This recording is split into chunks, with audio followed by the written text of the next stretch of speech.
자, 지금부터는 국내 시장에 초점을 맞춰보겠습니다. 매주 목요일마다 증시를 조금 다른 관점에서 바라보면서 투자 전략을 세워보는 이성수의 마켓 포인트. 오늘도 유인인베스트먼트 이성수 대표와 함께하겠습니다. 어서 오세요. 안녕하세요. 네, 안녕하세요. 자, 오늘 준비된 주제를 보니까 이번 강세장의 끝은 어디인가? 예. 얼마 안 남았다고 보세요? 아니면 좀 많이 남은 것 같으세요? 뭐 아직은 뭐 조금 더 남아 있긴 하지만 남아 있는 것 같으세요? 우리가 이제 투자를 하면서 네네. 좀 긴 시각에서 D-Day에 대한 좀 어떤 시나리오를 가질 필요가 있잖아요. 네네. 그래서 그 시나리오를 세우실 때 필요할 만한 아하. 내용들로 해서 좀 준비를 해봤습니다. 알겠습니다. 최근에는 연준에서 조기 테이퍼링, 그러니까 연준을 중심으로 조기 테이퍼링에 대한 우려가 좀 많이 나오고 있어서 그래서 이런 강세장이 곧 끝날 수도 있나라는 우려감들이 있는 것 같거든요. 그렇죠. 또 테이퍼링 하게 되면은 바로 시장이 고꾸라지는 게 네네. 아니냐 이렇게 생각하시는 분들도 있고 염려하시는 분들이 많이 계신데요.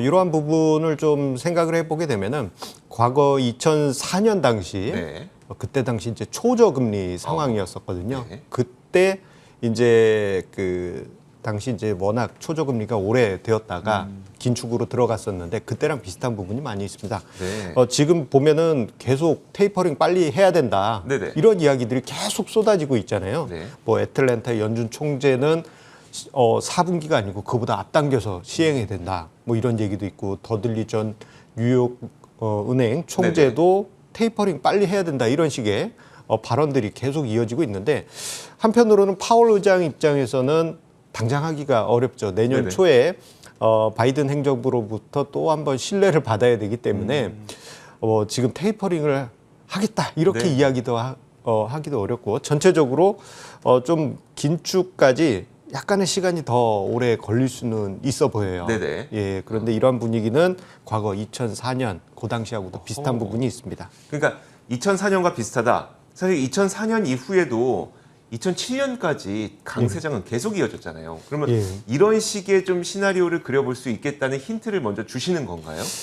그 부분에 대해서 일단 우리가 시간을 돌려가지고 네네. 뭐 지금 보면은 2004, 2007 강세장이 있었다라는 것은 결과적으로 아는 거지만 그렇죠. 그때 당시로 돌아가 보게 되면은 2004년 그 시점에는 좀 분위기가 좀 안 좋았어요. 예, 2004년 초부터 해가지고 뭐라고 할까 이제 긴축을 해야 된다라는 분위기가 네네. 계속 이어졌었고 자 그리고 이러한 분위기가 있다가 이제 2004년 6월부터 해서 긴축이 시작이 됐었거든요. 네네. 근데 그때 당시는 금리를 올리는 것만으로도 네. 긴축이었습니다. 아, 그때는 네. 그때는 양적 완화 뭐 이런 게 없었거든요. 그러니까요. 근데 네. 지금은 이제 금리 전에 양적 완화가 있기 때문에 그렇죠. 테이퍼링이 먼저 선행이 되어야 하는 것이고 그러다 보니 지금 관점에서 보게 되면은 테이퍼링이 그때 당시 금리 이슈하고 아하. 맞물리는 부분이 좀 있습니다. 알겠습니다. 자, 그렇다면 2004년 당시에 금리 인상, 그때는 좀 어떻게 했었어요? 좀 일찌감치 했었나요? 아니면 지금은 굉장히 좀 여유를 많이 두고 있잖아요. 웬만하면 안 할게, 웬만하면 안 할게, 하기 전에 신호 줄게, 계속 이렇게 여유를 두고 있잖아요. 2004년 당시에는 어땠었어요? 2004년 당시에도 비슷한 부분이 있었어요. 2004년 당시에는 그 직전에 미국이 삼재가 끼었습니다. 네. 뭐 삼재 이제 동양권에서 하는 얘기지만 네네. 진짜 네. 그 미국이 삼재가 끼었어요.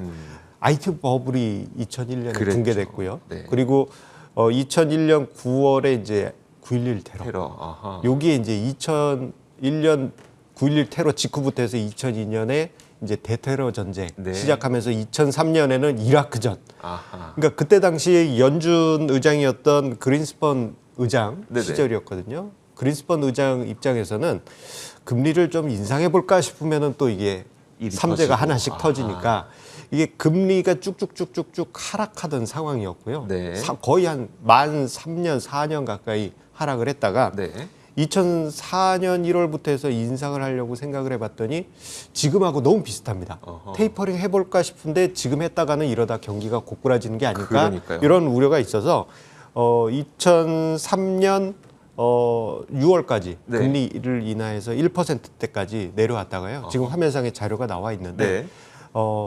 그 후에 1년 가까이 초저금리 상태였던 1%로 해서 1년 가까이 유지가 됩니다. 네. 자, 그러한 모습들이 지금의 뭐 테이퍼링 아직 하지 않고 양적 완화 계속하는 이런 그러면 상황하고 지금도 비슷하죠. 사실 초저금리를 유지하면서 막 증시 뭐 올라가고 부동산 올라가고 이런 현상들이 일어나고 있잖아요. 예. 2003년 1%의 초저금리 당시에는 그때 어땠었어요? 요때 당시는 1%라는 기준금리가 매우 생소한 그러니까요. 기준금리였었고 네. 이렇게 계속 있어도 되나 싶은 의견들이 슬슬 올라오기 시작했어요. 특히 이제 2003년 중반에 이제 1%로 네네. 들어오고 난 후에 뭐 2003년까지는 그럭저럭 뭐 그러려니 했는데 2004년 넘어가니까 좀 이거 좀 심한데 네. 이런 의견들이 등장을 했어요. 그때 당시 뉴스를 좀 검색을 해봤습니다. 아, 해봤더니 지금 화면상에 나와 있는데요. 2004년 4월 달에 뉴스입니다. 심지어 저희 뉴스 쓰셨네요. 그렇죠. 이게 머니투데이가 역사와 전통이 있는 매스컴이기 때문에 자료를 쉽게 찾을 수가 있었어요. 저기 보이는 미국의 그때 당시 1분기 GDP가 4.2%고 인플레 우려가 있다라고 나와 있는데 저기 이번 숫자만 뉴스 아니죠, 이거? 그렇죠. 네. 이 숫자만 바꾸면 지금 뉴스라고 해도 그러네요. 과언이 아닙니다. 자, 그때 당시 초저금리가 너무 오랫동안 지속되었다 보니까 이러다가 이거 좀 난리 나는 거 아니냐. 네네. 인플레이션 문제되는 거 아니냐. 그러한 이야기가 있었고 실제 지금 와서 평가를 하지만 이때 당시 1년 동안의 초저금리가 미국의 부동산 위기, 2008년 금융 위기가 만들어진 하나의 계기가 아니었느냐. 아하. 그러한 평가가 있을 정도니 정말 긴 기간이었죠. 알겠습니다. 저희가 뭐 과거의 역사를 되돌아본다고 해서 지금이 그 역사를 그대로 따라가진 않겠지만 어쨌든 참고할 것들은 많기 때문에 다시 한번 볼 텐데 그러면 2004년 하반기에 금리가 인상됐던 시기에 증시는 어땠을까요? 이제부터 중요한 게 그거죠. 네네. 이제 이게 어떻게 보면 테이퍼링이 시작된다면 네. 하고도 이제 그러니까요. 맞물리잖아요. 네. 그러면 2004년 그때 당시 정확하게는 2004년 6월 30일에 네. FOMC 회의에서 기준금리 인상을 시작하고 그 다음부터는 단계적으로 꾸준히 만 2년 동안 계속 인상을 하게 됩니다. 네. 자, 그러면 그때 당시 뭐 증시가 폭락을 했느냐? 그 즈음에 사람들은 걱정을 했어요. 네네. 이제 기준금리 올리면 제2의 아시아 외환 위기가 터질 것이다. 네. 예, 이게 전 세계적으로 그런 그렇죠. 우려가 네. 있었는데 막상 보게 되면요. 2004년 6월 30일 FOMC 회의 직전에 네. 증시가 좀 흔들흔들 하긴 했습니다. 네. 금리 인상 전에 흔들흔들 거린 것이 있었는데 그때 당시 이제 2004년 그때 4월 정도에 차이나 쇼크가 있었어요. 그때 네. 당시 이제 너무 남발하고 있는 것 같은데 원자바오 총리가 네. 이거 너무 과열됐다. 긴축해야 되겠다. 네네. 그 발언 때문에 한국 증시가 20% 가까이 빠지기도 하고 그랬었습니다만 정작 그 해 보게 되면은 결과론적으로는 별 영향이 없었어요. 그리고 오른 채 마감이 예. 됐네요. 2004년 보니까. 그렇죠. 지금 화면상에 차트가 나와 있는데요. 왼쪽에 한 3분의 1 지점이 이제 2004년입니다. 네네. 조정이 있긴 하였지만 뭐 조정 같지 않은 그런 조정이었고 오히려 그 이후부터에서는 3년 동안의 강세장이 있었는데요. 그 힘이 보게 되면은 1년 동안의 초저금리가 있었잖아요. 네네. 유동성을 방치하고 방임한 결과. 네. 이거 마치 이제 유동성의 댐을 문을 확 열어놓은 그런 상태처럼 1년 동안 있었다 보니 그 자금이 증시에 영향을 주면서 3년 동안의 강세장으로 이어졌습니다. 그렇다면 그러니까 2021년도 2004년과 비슷한 현상이 이어질 것 같으세요?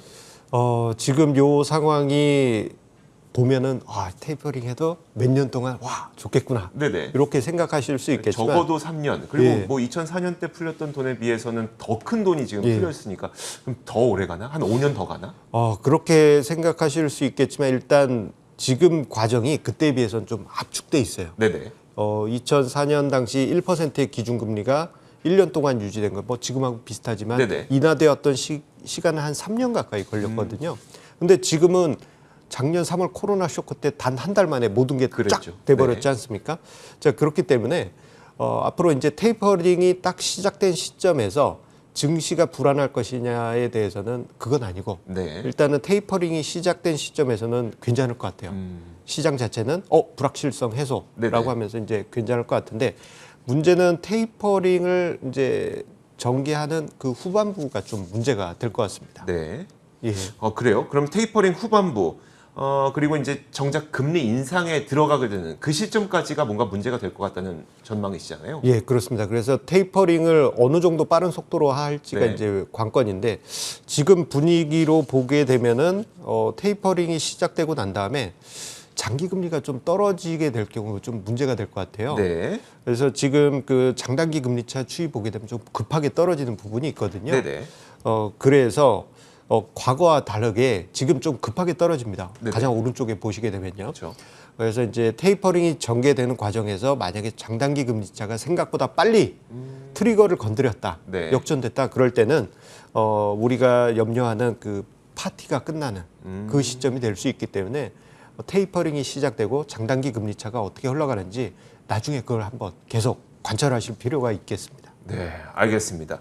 자, 지금 당장 단언을 할 수는 없겠습니다만 일단 2004년과 그 과거의 우리가 역사를 돌아봤을 때 이번 강세장이 그렇게 쉽게 끝날 것 같지는 않은 상태이긴 해요. 하지만 테이퍼링이 거의 완료가 되면서 금리를 인상시키는 시점이 됐을 때는 금리에 따라서 시장이 또 큰 충격을 받을 수 있다. 예. 이 정도까지만 좀 정리를 하도록 장단기 금리차를 꼭 네. 보시라. 알겠습니다. 자, 지금까지 유니인베스트먼트 이성수 대표와 함께 이야기 나눠봤습니다. 고맙습니다. 자, 저희 굿모닝 글로벌도 여기서 마치겠습니다. 저희는 내일 같은 시간에 찾아오도록 하겠고요. 이어지는 출발 성공 투자도 많은 시청 부탁드리도록 하겠습니다. 함께해 주신 여러분 고맙습니다.